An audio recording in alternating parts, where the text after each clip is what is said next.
நடந்து முடிஞ்சிருக்கூடிய 2026 சட்டமன்ற தேர்தலானது கொஞ்சம் வித்தியாசமானதாக இருக்குது தமிழக மக்களுக்கு. ஏன்னா கடந்த காலங்களில் திமுக விசஸ் அதிமுக அப்படின்ற ஒரு சூழலானது மாறி திமுக விசஸ் தாவேகா அப்படின்ற ஒரு நிலைமையானது உருவாகியிருக்கு. இந்த சூழலில் சினிமாவில் இருந்து அரசியலுக்கு போய் யார் யார் எத்தனை சதவீதம் ஓட்டு வாங்கியிருக்காங்க அப்படின்ற விஷயத்த இந்த வீடியோவில் பார்க்கலாம். என்டிஆர் அவர்கள் முதல் தேர்தலில் 46.30% வாங்கியிருக்கிறாரு. எம்ஜிஆர் அவர்கள் 33.52% வாங்கியிருக்கிறாரு. சிரஞ்சீவி அவர்கள் 16.32% வாங்கியிருக்கிறாரு.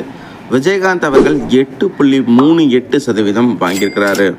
பவன் கல்யாண் அவர்கள் 5.53% வாங்கியிருக்கிறாரு. கமல்ஹாசன் அவர்கள் 2.62% வாங்கியிருக்கிறாரு.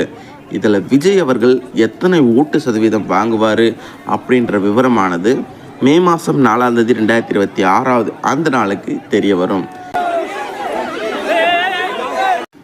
ஒருவேளை விஜய் எத்தனை சதவீதம் வாக்கு வாங்குவார் அப்படின்ட்டு உங்களுக்கு எதுவும் தோணுச்சு அப்படின்னா அதை கமெண்ட் செக்ஷனில் சொல்லுங்கள்.